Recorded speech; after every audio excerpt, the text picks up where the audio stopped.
Welcome back! We are once again over here at the gutter build. I guess I can't really call it the gutter build anymore, can I? I have developed quite a bit away from the gutter. Haze build, maybe? I don't know, I have to think about that one now.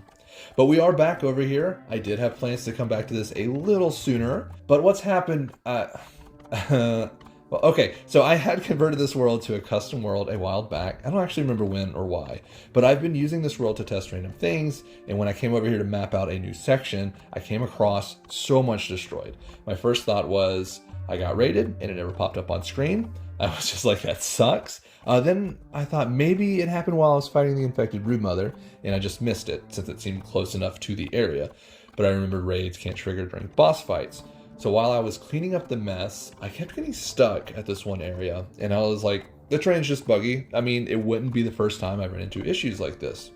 But after going through and around it several times, something clicked in my head about the way it looked, and I decided to go mark the infected broodmother's lair, and sure enough, it's right here. It's so close to the surface. So obviously the blast and whatever else is close enough to the surface to destroy everything within range. So I was originally not going to build here until it was possibly fixed, because I do plan on fighting her some more so I can get more comfortable with that fight.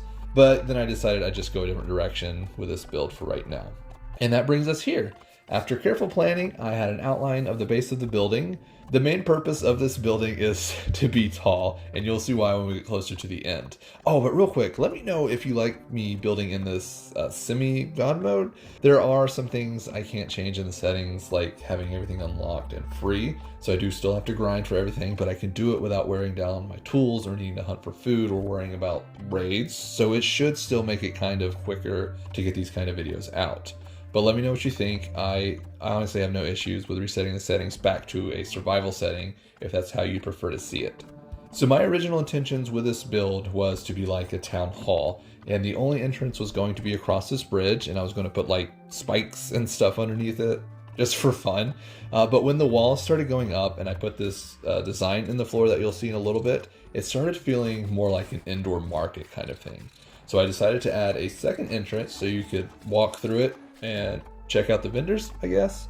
And it was about this time I realized I was severely lacking in almost everything I needed, so I went on the hunt for materials and just grabbed almost everything I could find. I got a pretty decent haul from that run, but unfortunately it still took a lot of time getting everything processed to what I needed it to be, and that was not fun. I did better to stay on top of it for the rest of the build, that is, until I needed more weed stems. This wasn't a very weed stem intensive project compared to the others. I just didn't put in the work before I started, and that was a mistake. Building these blueprints was actually a struggle. Everything is pretty tight around these walls, so I was having trouble highlighting the right blueprints to build, and I didn't really have a way up yet, so I had to make sure I wasn't blocking myself out. I did later realize that the wide interaction setting was what was giving me the trouble. Here is that floor I mentioned. I used the weed stem triangles and burr triangles to make this kind of star shape in the floor, and this is what made me change directions. It's something so simple, yet so powerful. And here's the second entrance that connects you to the bridge through the building.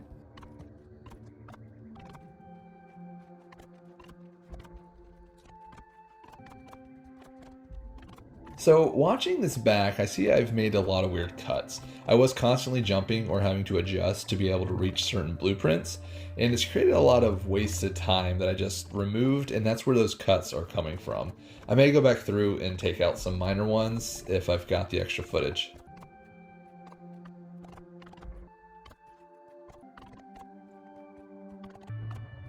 The wooden walls I'm putting in here, the ones that are currently at the top, I didn't like them at first, but I decided to roll with it, and then I did end up liking them in the end. Since the ash walls have the weed stem aesthetic, it actually flowed really well.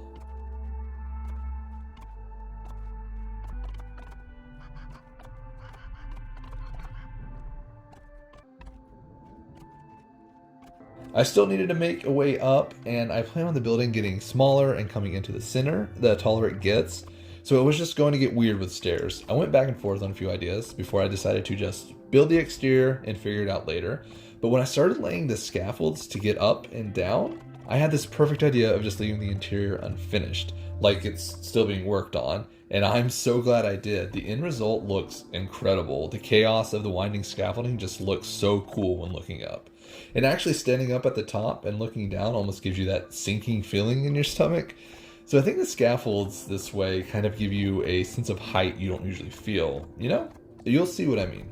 And notice I'm only doing one ladder at a time, so you can just jump up each level. So bringing pallets up is still possible. I'm also using these half floors to look like boards are just laid down for walking across, and I think they play a big part in the overall look. Also, I did slow down the playback. That's something that's been mentioned by you guys. It's now only sped up 300% instead of 500. Hopefully it's easier to follow.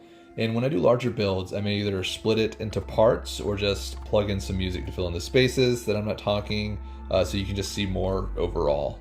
I am listening to all feedback, by the way. It's all very much welcome and encouraged. And as a new YouTuber, I'm still learning a lot. And so far, I am so grateful to the audience I've been gaining. All of you are absolutely incredible. Thank you so much. I will never stop thanking you. I mean, this really couldn't happen without you, really. I kind of repeated the bottom level up here with the ash walls layered behind the mushroom brick. It's a bit tighter up here, and it did create these cool little corridors around each corner, but the white on black is just a great look, and I will probably use it more often. We are getting to the point where I was about to run out of weed stems, but I was also coming up on the end of the project, and I just really wanted to push through to the end, so I only cut down what I needed as I needed it. Well, what I needed and some. I didn't actually count as I was gathering. I just cut down what felt right and did a few more and hoped for the best. And thankfully it worked out as I needed. Like I said, I'll do better to be prepared next time. What we're looking at now is the upper level of scaffolding. This was actually a bit more challenging to get to look chaotic and still look supported and still leaving room to walk around. Okay, so now we're starting to see the top, and I did struggle with designing the top of this building, but what I landed on I think works really well. One of the half walls did end up getting in the way of the zip line, but I just took it out and it still looks fine, almost not noticeable except for when you're on the zip line. But this is honestly the main reason I wanted the building here and why I wanted it to be this tall. I like the way it felt to narrowly zip by some of the buildings I have, and I wanted more of that. Unfortunately, this may be the last one that gets this close, because to do any more, they would have to be really tall, and I'm not sure that'll fit with what I'm going for. This building alone almost breaks the feel already, but I think I was able to pull it back, and when I do more around it, I feel like it'll end up blending well, so it's not actually a concern. Now all that's left is the lighting and details and all other final touches. This did involve a lot of jumping, as you will see, and it was also about this time I remembered the freaking handy gnat, a great benefit of the custom world, although kind of complicated to use. The way the gnat moves is a little weird, kind of like you're underwater or something. I did play around with some lighting colors, but I ultimately landed on the default color. I just think it looks the best for this particular application. Once I get to lighting up interiors of the other buildings, I'll start using some other colors for some pops here and there. Since this building is unfinished inside, there wasn't really a lot to furnish, so I had to get a little creative with the decorations. But we are getting to the final reveal, so I will hush now for your viewing pleasure.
We're actually going to step back and get the reveal from this side. Just a slow walk around the corner, and would you look at that. I did not build this with this view in mind, but I think it actually looks better from this angle. I'm not sure if it's just like the corners are giving it more depth, but the white and black and just the wood stems at the top, it's a pretty good look. It turned out better than I was expecting. So this patio is mainly just here as a transition to get up and down because the hill here was a little steeper than I liked. Plus it does create this illusion of a multi-level city, but I don't really know what to do with it yet. I was thinking something like a cafe with tables and chairs and something like a food cart. I don't really know though. But what I did do was make this kind of private patio section for this shop owner's home.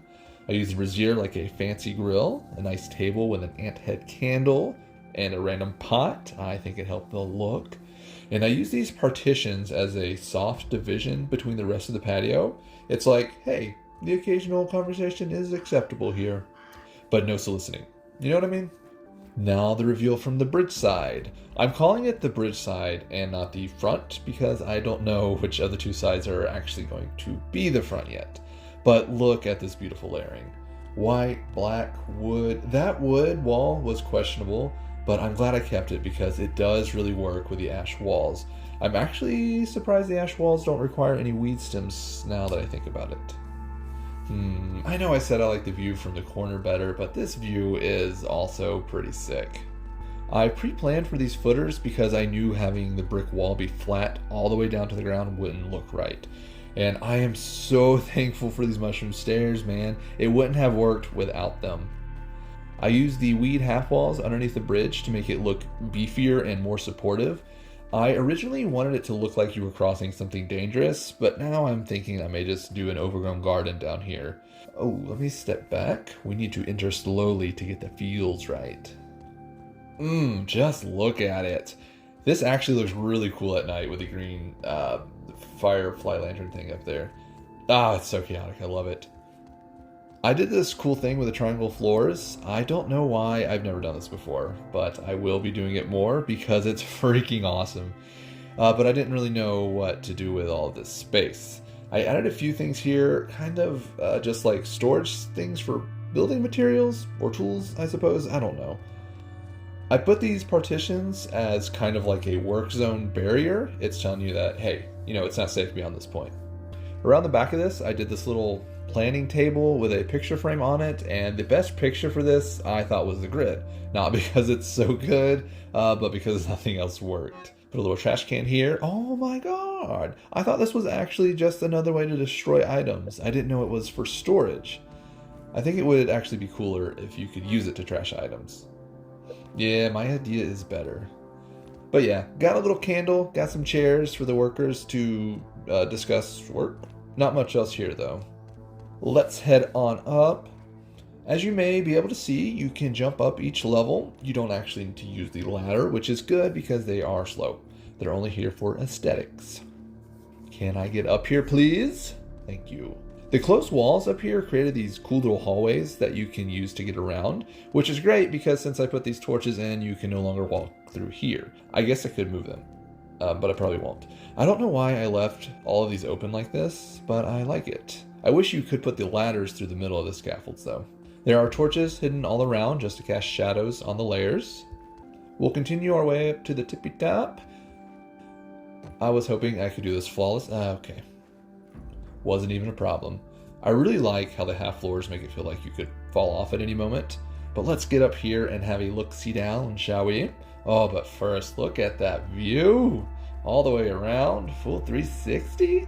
I wasn't going to add these floors in, but you couldn't see anything from up here, so I did. But let's have a look down from the top. We unfortunately lose some of the chaos because you can't see the winding scaffolding. Whoa, this feels weird. It's almost giving me that roller coaster feeling, like you're about to drop. Whoa, okay, enough of that. I had to take this corner out because it would knock you off the zip line. Let's get out here. Nice, first try. It's sometimes hard to land right on the windowsill, but you can grab the zip line from here, and if you time it right, you can drop off here as well. Probably going to make my way up and wait for nightfall so I can zip by and we can see the lights come in. It is now night, and we are going to go for a stroll, or a zip, if you will. I am excited to see the lights come into view as we get closer. Why is the zipline so loud? It's so beautiful. Oh, wow, we got real close to that. That was honestly exhilarating. Like, it was everything I was hoping for. I let go too soon. I like how you can see the red glow from the brazier from here. I think it would look really cool if I did different color lights for the interior lightings of the other buildings. We got some green here. I may mess with these a bit too. But just imagine walking down the street and seeing some pops of color, maybe blue from one house, then some purple, and then red, because the people who live there are evil. Well, I've got some ideas on how to develop this area, but I think next time I'm going to focus on the interiors. I just need to get the rest of the new items unlocked first. Dang, we are too far away to see the lights from where we started. Man, there has been a lot of work done here. I forgot how fun it is to just build. It seems I'm not having much luck getting in this way. But it's about time to wrap this one up. I'm just going around. And if you wouldn't mind, let me know if you'd prefer to see this developed more in survival, or if you're okay with me blocking out all distractions so I can just focus on building in this world. I do have a survival series going, and that one will always remain survival. So I think you can work with one of each going. Big builds here, survival stuff there. And I do plan on building a lot on the survival series eventually too. But anyway, as always, thank you so much for watching, and thank you for your continued support. Until next time, I'll see you.